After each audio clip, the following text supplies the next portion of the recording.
ભરૂચ અંકલેશ્વર ભારતમાલા નવી Delhi Mumbai express highway પર pre wedding video શૂટિંગના બહાને જાહેર માર્ગ પર જોખમી ડ્રાઇવિંગ કરવાને મામલે અંકલેશ્વર રૂરલ પોલીસે 6 શખ્સો સામે ગુનો નોંધી 4ની ધરપકડ કરી છે।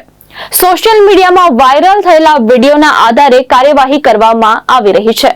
અંકલેશ્વર તાલુકાના પુનગામ નજીક કેબલ બ્રિજ પર એક બુલેટ અને 4 4 વ્હીલ વાહનોને પૂર ઝડપે અને ગફલતભરી રીતે ચલાવી ટ્રાફિકમાં અવરોધ ઊભો કરી પ્રી વેડિંગ રીલ્સ બનાવવામાં આવી હતી।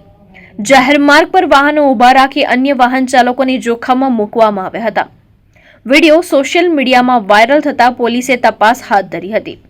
તપાસમાં ભરૂચ શેરપુરાના બુલેટ ચાલક મોહમ્મદ ફૈઝાન મોહમ્મદ સિદ્દીક નાખુદા હોવાનું સામે આવ્યું, જ્યારે 4 વ્હીલ વાહનો તુફેલ ગુલામ પટેલ, સુફિયાન ઉસ્માન મંસૂરી, અયાઝ સાદિક મનિહાર અને સાહિલ ઇકબાલ રાજ દ્વારા ચલાવવામાં આવ્યા હોવાનું જાણવા મળ્યું। વિડીયો શૂટિંગ ટીકે મુવમેન્ટ સ્ટુડિયોમાં કાર્યરત રિયાઝ ગાજી દ્વારા કરવામાં આવ્યું હોવાનું પણ બહાર આવ્યું છે।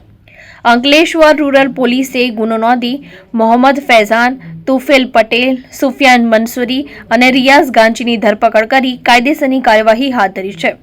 બાકી આરોપીની શોધખોળ ચાલુ છે। ધર્મેશ રાણા, દ્રષ્ટિકોણ ન્યૂઝ અંકલેશ્વર, ભરૂચ।